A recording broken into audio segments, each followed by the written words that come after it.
السلام علیکم ورحمۃ اللہ۔ محترم ناظرین، ہمارے اس چینل کا مقصد ہے امت مسلمہ کی نوجوان نسل کو اسلاف کی مستند اور صحیح تاریخ سے واقفیت کرانا، کیونکہ نوجوان نسل قوم کا سرمایہ ہے اور نوجوان نسل کا شاندار مستقبل قوم کی ترقی اور عروج کی علامت ہے۔ لہٰذا میری آپ سے مؤدبانہ گزارش ہے کہ کہانی کو توجہ سے سماعت فرمائے تاکہ دل کی گہرائیوں میں اتر کر عمل کا جذبہ پیدا ہو۔ اللہ کرے میری یہ بات آپ کے دل کی گہرائیوں تک اتر جائے، آمین۔ تو لیجئے قسط نمبر 8 سماعت فرمائے۔ بسم اللہ الرحمن الرحیم۔ مجھے تمہاری ایک بھی بات سمجھ نہیں آ رہی، ہرقل نے کہا۔ تو نے مجھے یہ کیوں نہیں بتایا کہ میری قسمت میں اپنی ہی سلطنت میں دربدر چھپتے پھرنا اور پناہ ڈھونڈا لکھ دیا ہے؟ یہ حقیقت مجھ پر اب کھلی ہے کہ جس طرح میں بھٹکتا پھر رہا ہوں اس طرح یہ ستارے افلاک کی وسعتوں میں بھٹک رہے ہیں، اور دوسری حقیقت یہ کہ تو مجھے دھوکے دے دے کر اور مجھے خوش فہمیوں میں مبتلا کر کے دولت بٹورتا رہا۔ نجومی کو کوئی بات سوجھ نہیں رہی تھی، اس کے چہرے کا رنگ بدل گیا۔ ہرقل اٹھا اور آہستہ آہستہ نجومی کے سامنے جا کھڑا ہوا۔ سارے دربار پر سناٹا طاری ہو گیا۔ سب جانتے تھے کہ ہرقل ویسے ہی اٹھ کر نجومی تک نہیں گیا۔ ہرقل ایک بڑا ہی خوبصورت خنجر جس کے دستے میں ہیرے جڑے ہوئے تھے اس طرح اپنی کمر کے ساتھ لٹکائے رکھتا تھا جس طرح عورتیں زیور پہنتی۔ بجلی کی تیزی سے ہرقل کا ہاتھ خنجر کے دستے پر گیا، خنجر نام سے باہر آیا اور دوسرے لمحے نجومی کے پیٹ میں اترا ہوا تھا۔ نجومی پیٹ پر ہاتھ رکھ کر ایک دو قدم پیچھے ہٹا اور اس کا جسم ڈولنے لگا، پھر وہ گر پڑا۔ ہرقل نے خنجر ایک طرف پھینکا جو ایک آدمی نے پکڑ لیا۔ اس کا مطلب یہ تھا کہ خنجر صاف کر کے اسے واپس دے دیا جائے۔ ہرقل اپنے تخت پر جا بیٹھا۔ باہر سے کچھ آدمی دوڑے آئے اور وہ مرے ہوئے نجومی کو اٹھا کر لے گئے۔ شاہ مردین کو لے آؤ، ہرقل نے حکم دیا۔ آج میں ان دونوں کی قسمت کا فیصلہ کرنا چاہتا ہوں جو مجھے میری قسمت کا جھوٹا عکس دکھایا کرتے تھے۔ زیادہ دیر نہیں گزری تھی کہ ہرقل کی عمر کے ہی ایک آدمی کو اس کے دربار میں لایا گیا۔ سب درباری اسے دیکھ رہے تھے اور سب کی نظروں میں اس کے لیے رحم تھا۔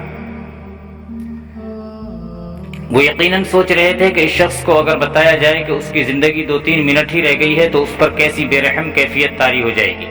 صرف ہرقل تھا جس کی نظروں میں اور جس کے دل میں اس وقت کوئی رحم نہیں تھا۔ ایک درباری نے اس کا خنجر صاف کر کے اس کے حوالے کر دیا۔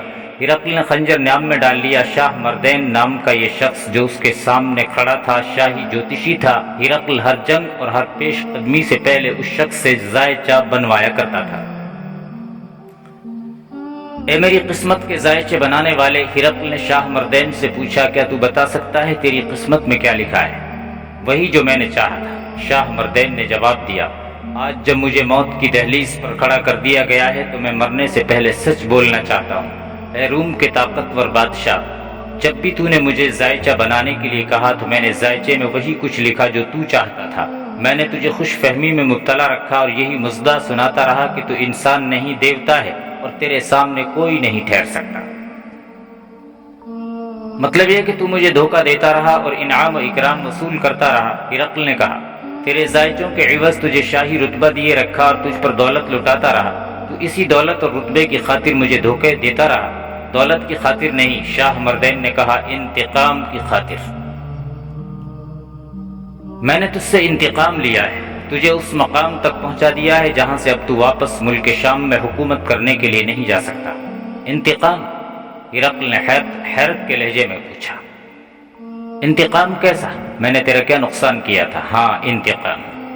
شاہ مردین نے بڑی دلیری سے کہا، اب سن، میں نے تیرے اس گناہ کا انتقام لیا ہے۔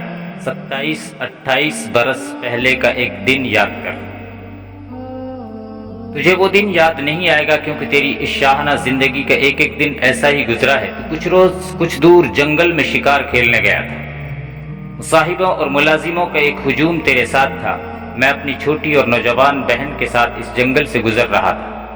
میری وہ بہن بہت ہی خوبصورت تھی اور مجھے اس کے ساتھ اتنا زیادہ پیار تھا جتنا اپنے مذہب کے ساتھ بھی نہیں۔ تیرے 2 محافظوں نے میری بہن کو دیکھ لیا اور اسے پکڑ لیا۔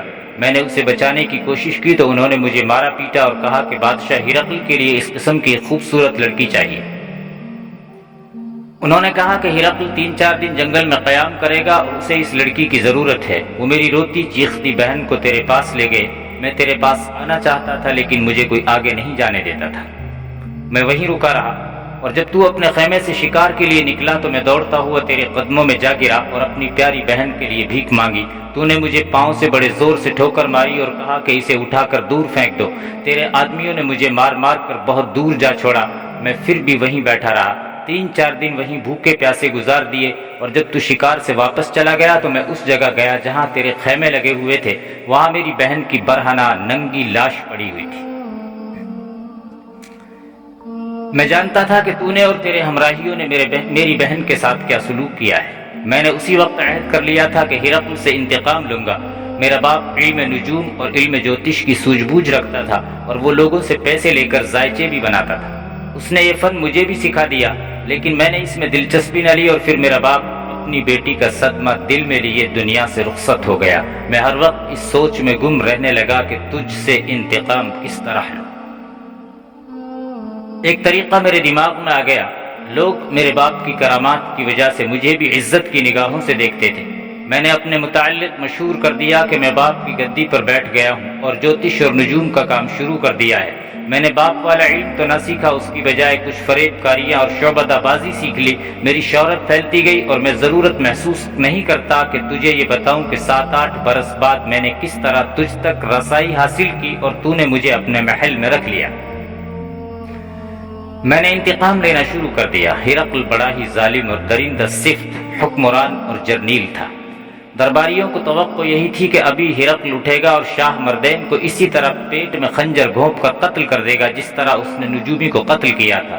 لیکن مورخین لکھتے ہیں کہ عجیب بات ہوئی کہ ہرقل بت بن گیا تھا اور آنکھیں پھاڑے شاہ مردین کو دیکھے جا رہا تھا،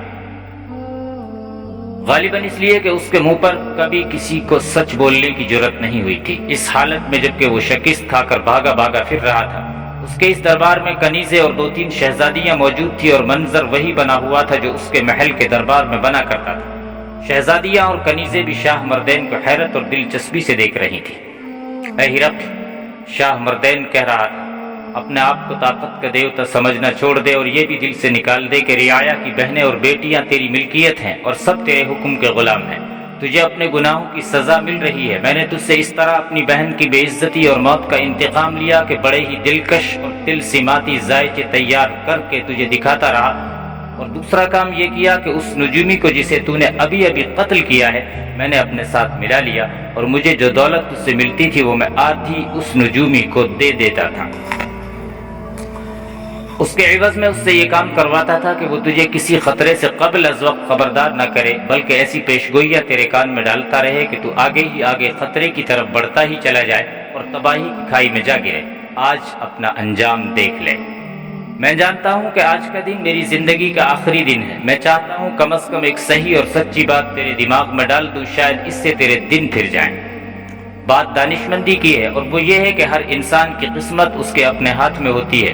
نجومی اور جوتشی لوگوں پر نشہ طاری کر دیا کرتے ہیں۔ یہ نشہ انسان کے دماغ کو اور جسم کو بھی بیکار کر دیتا ہے۔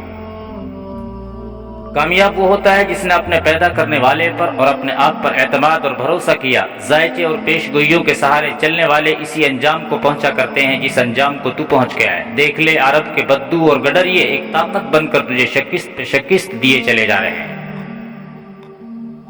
اور تو پناہ ڈھونڈتا پھر رہا ہے۔ اٹھ اور مجھے اپنے ہاتھوں سے قتل کر دے۔ میرے قتل سے پہلے میری ایک سچی پیشگوئی سن لے۔ میں نے زندگی میں پہلا ذائچہ تیار کیا ہے جو ہر لحاظ سے صحیح اور سچا ہے۔ مرتے مرتے میں تیرے ساتھ ایک نیکی کرنا چاہتا ہوں۔ میرا ذائچہ کہتا ہے کہ اب تو پھر کبھی شام میں نہیں جائے گا اور تیرا ٹھکانہ مصر ہے جہاں تیری قوم کی حکومت ہے۔ تھوڑے ہی عرصے بعد عرب کے مسلمان تجھ پر آسمانی بجلی کی طرح گریں گے۔ اتنا خون بہے گا کہ دریائے نیل سرخ ہو جائے گا۔ پھر تیری رومی بادشاہی کا بوریا بستر گول ہو جائے گا اور بحیرہ روم میں ڈوب جائے گا۔ مصر سلطنت اسلامیہ میں شامل ہو جائے گا اور ایسی سنسنی خیز کہانیاں جنم لیں گی جو تا قیامت تاریخ ساری دنیا کو سناتی رہے گی۔ تو چاہے تو مجھے ابھی قتل کر دے، چاہے تو مجھے قید خانے میں ڈال دے، اور میری پیشگوئی غلط ثابت ہوئی تو مجھے قتل کر دینا، اور اگر صحیح ثابت ہوئی تو مسلمان مجھے رہا کر دیں گے۔ شاہ مردین خاموش ہو گیا۔ پورے دربار پر خاموشی طاری ہو گئی۔ ہرقل بھی چپ چاپ بیٹھا رہا۔ یوں لگتا تھا جیسے یہاں جتنے انسان تھے وہ پتھر کے بت بن گئے ہیں۔ آخر ہرقل اٹھا۔ شاہ مردین، ہرقل نے اپنی شاہانہ آواز میں کہا، میں نے کبھی کسی سے معافی نہیں مانگی، جاؤ تم آزاد ہو۔ شاہ مردین کچھ دیر ہرقل کے منہ کی طرف دیکھتا رہا جیسے اسے اپنے کانوں پہ یقین نہ آیا ہو۔ ہرقل نے ایک بار پھر کہا چلے جاؤ۔ شاہ مردین کورنش بجا لایا اور الٹے قدم چلتا دربار سے نکل گیا۔